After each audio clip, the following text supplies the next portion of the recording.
नमस्कार, Sushmita recipes and व्लॉगमध्ये तुमचं सर्वांचं स्वागत आहे। मॉर्निंगची वेळ झालेली आहे, सकाळची वेळ आहे, वाजले आहेत 7, अजून 7ला 10 मिनटं कमी आहे, 5 मिनटं घड्याळ पुढे। इथे माझं मॉर्निंग रुटीन चालू झालेलं आहे, तर मी ते कणिक तिंबून ठेवलेली होती। आता मी भाजीची तयारी करत आहे। आज भाजीला काय असेल गेस करा किंवा व्हिडिओ पूर्ण बघा। तर इथे मी सगळी तयारी करून घेत आहे। कांदा घेतलेला आहे, कढीपत्ता आणि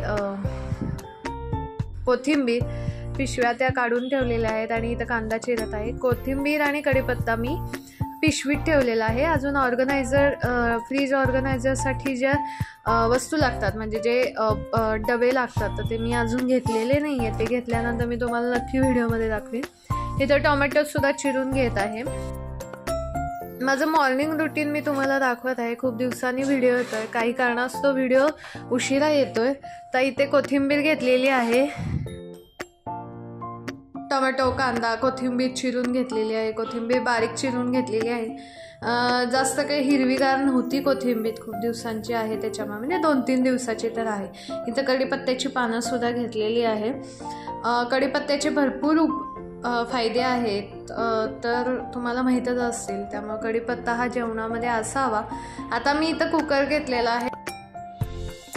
फिशची गडबड असल्यामुळे बसून तर चहा प्यायला मिळत नाही, त्यामुळं स्वयंपाक करता करता चहाचा आनंद घ्यायचा। आता इथे काळे पोलीस किंवा काळा घेवडा, आमच्याकडे काळे पोलीस म्हणतात, काही ठिकाणी काळा घेवडा म्हणतात, तुमच्याकडे काय म्हणतात हे कमेंटमध्ये नक्की सांगा। तर मी आदल्या दिवशी रात्री सोलून ठेवलेला होता, चांगला धुवून घेतला। इथे मी कुकरमध्ये तेल घातलेलं होतं। तेल घातल्यानंतर जिरं मोहरी हिंग कढीपत्ता घालून फोडणी दिली आणि आता त्यामध्ये कांदा घालत आहे, बारीक चिरलेला कांदा घालत आहे। तुम्हाला हवा असेल तर लसूण सुद्धा घालू शकता। तर इन्स्टंट अशी भाजी आपण करत आहोत। कांदा चांगला परतून झाला तर त्यामध्ये टोमॅटो घातलेला आहे। आपण कुकरमध्ये करत आहे कारण तो जो घेवडा आहे तो शिजवून परत फोडणीला घालणार आणि आपल्याला ऑफिसला जर जायचं असेल किंवा टिफिनची गडबड असेल तर त्यावेळेला आपल्याला वेळेचं बंधन असतं, त्यामुळं आपण पटकन अशी भाजी कशी होईल हे बघत असतो। यामध्ये हळद लाल तिखट आवडीनुसार घातलेला आहे। तुम्हाला जेवढी तिखट हवी आहे तेवढी घालायची आहे। फोडणीमध्येच थोडीशी कोथिंबीर घातली म्हणजे त्या कांदा टोमॅटोला सुद्धा एक वेगळ्या प्रकारची चव येते। त्यानंतर इथे मी काळा घेवडा जो आहे तो घातलेला आहे। आता तो चांगला परतून घ्यायचा आहे। गॅस मिडियमच ठेवलेला आहे आणि आता त्यामध्ये मी पाणी घालून घेते आणि परत वरून कोथिंबीर घालते। थोडी कोथिंबीर मी फोडणीत घातली आणि थोडी कोथिंबीर मी वरून घालत आहे। अजून तुम्हाला काही घालायचं असेल, कोणते वेगळे मसाले घालायचे असेल तर तुम्ही घालू शकता। आता त्यामध्ये मी मीठ घातलेलं आहे आणि एक गुळाचा खडा घातलेला आहे। मी प्रत्येक जेवणात शक्यतो गुळाचा खडा घालत असते। आता झाकण लावले आणि एक 4-5 शिट्ट्या केलेल्या आहेत म्हणजे घेवडा चांगला शिजतो। आता मी इथं दुसरी तयारी करत आहे ती म्हणजे नाश्त्याची। तर नाश्ता काय बनवायचा हा एक मोठा प्रश्नच असतो सकाळी। तर मी इथं कांदा चिरून घेते, नाश्त्याची तयारी करते। तो कुकरच्या शिट्ट्या होत आहेत, कढी पण चांगली भिजत आहे। मिरच्या सुद्धा घ्याव्या लागतात। मिरच्या कशा आहेत, तिखट आहेत कमी तिखट आहेत त्या पद्धतीनं आपण घालू शकतो। तर उपीटाची रेसिपी प्रत्येकाची वेगवेगळी असू शकते, तर मी माझी रेसिपी दाखवत आहे। कोथिंबीर सुद्धा काढून घेतली, कढीपत्त्याची पानं सुद्धा घेतलेली आहेत। इथं नाश्त्याची तयारी करून झालेली आहे। आता बघा मी फ्रीज असा ऑर्गनाईज केलेला आहे, अजून एवढा परफेक्ट असा केलेला नाही आहे। तर आता हे सगळ्या ज्या वस्तू मी काढलेल्या होत्या त्या आता एकदा फ्रीजमध्ये ठेवून टाकायच्या, एकदा काढायच्या भाजीसाठी, परत नाश्त्यासाठी एकदा चिरून घ्यायचं आणि मग नंतर परत ठेवून टाकायचं। तर माझा फ्रीज काही एवढा व्यवस्थित ऑर्गनाईज केलेला नाही आहे। आता मी हळूहळू करीन आणि तुमच्यासोबत सुद्धा शेअर करेन। इथे मी उडदाची डाळ आणि शेंगदाणे सुद्धा घेतलेले होते, आता ती तयारी बाजूला ठेवली। तर आता इथे पोळ्या करायला घेत आहे मी। तर माझ्या छोट्या छोट्याच पोळ्या असतात, जसं काही मोठ्या करायला जात नाही मी। आपल्याला रोज स्वयंपाकाला काय बनवायचं हा खूप मोठा प्रश्न असतो। नाश्त्याला काय बनवायचं, संध्याकाळच्या जेवणाला काय बनवायचं हा विचार आपल्याला प्रत्येक दिवशी करावा लागतो। आदल्या दिवशी रात्री उद्याच्या सकाळची काय भाजी करायची किंवा त्या भाजीची तयारी करून ठेवायची, काय काय करून ठेवायची, हे सगळं आपल्याला आदल्या दिवशी बघावं लागतं. त्यानंतर त्या दिवशी संध्याकाळी काय करायचं, आपण जर ऑफिसला जात असो, वर्किंग वुमन असू तर आल्यानंतर काय करायचं, हे विचार आपले नेहमीच चाललेले असतात. तर आता बघा मी इथे कढई तापवली आणि तेल घालून घेतलंय.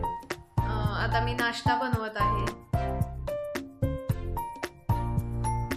मी दररोज ज्या भाज्या टिफिनला बनवते इन्स्टंट अशा होणाऱ्या, त्या मी तुमच्यासोबत दररोज शेअर करत जाईल. मला जसं जमेल तसा मी व्हिडिओ अपलोड करायचा प्रयत्न करीन. आता मी इथं सर्व फोडणी घालून घेते आणि मी जे शेंगदाणे होते ना ते शेंगदाणे भाजलेलेच घेतलेले होते आणि मी आता दाखवलं होतं तुम्हाला उलतणं, तर माझ्याकडं छोटं उलतणं होतं, तर मी परवा तुळशीबागेत गेले होते आणि तेव्हा मी मोठं उलतणं आणलेलं आहे, तर ते मी तुम्हाला दाखवत होते. आता इथं कोथिंबीर पण मी फोडणीत घालून घेतली आहे आणि मी एका वाटीचं रव्याचं उपीट बनवत आहे. तर अगदी छान बनतं हे उपीट. अशा पद्धतीनं जर तुम्ही बनवलं असेल तर प्रत्येकाची पद्धत वेगवेगळी असते. माझी ही पद्धत आहे तर मी तुमच्यासोबत शेअर केलेली आहे. वर्किंग वुमन असाल तर सुट्टीच्या दिवशी तुम्ही भाज्या आणून ठेवल्यात संध्याकाळी आणि सगळ्या निवडून ठेवल्यात तरी सुद्धा चालू शकतं, किंवा सुट्टीच्या दिवशी आराम करण्यासाठी फक्त भाज्या आणून ठेवल्यात आणि त्या प्रत्येक दिवशी रात्री निवडून ठेवल्यात तरी सुद्धा चालू शकतं. आणि काय भाज्या बनवायच्या, आज काय बनवायची, उद्या काय बनवायची, ह्याचं प्लॅनिंग जर आठवड्याभर आधीच करून ठेवलं तर खूप सोपं जातं आणि विचार पण करायला जास्त लागत नाही. तर तुम्ही तसा चार्ट किंवा तसा तुम्ही विचार करू शकता, लिहून ठेवू शकता किंवा ठरवू शकता आधीच आठवडाभर की आपण काय बनवायचं, नाश्त्याला काय बनवायचं, सकाळी काय बनवायचं, संध्याकाळी काय बनवायचं, हे आपण बनवून ठेवू शकतो. तर आता इथे मी उपीट तयार करते. छान झालं होतं उपीट. हॉटेलमधलं आपण खातच असतो, पण घरात जे बनवलेलं असतं त्याचा काही आनंद वेगळाच असतो आणि ते आपण खूप विचार करून बनवलेलं असतं किंवा त्याची तयारी पण आपण केलेली असते. तर ते जेवण जे आहे ते खूप छान लागतं, टेस्टी लागतं. जरी काही जास्त मीठ वगैरे गोड झाला असेल पदार्थ तरी तो आपल्याला गोड लागतो, कारण तो आपण बनवलेला असतो स्वतः घरी. तर इथे मी डबा भरवून घेतलेला आहे. तर आता डबा पॅक करते आहे आणि ऑफिसला जायची माझी तयारी झालेली आहे.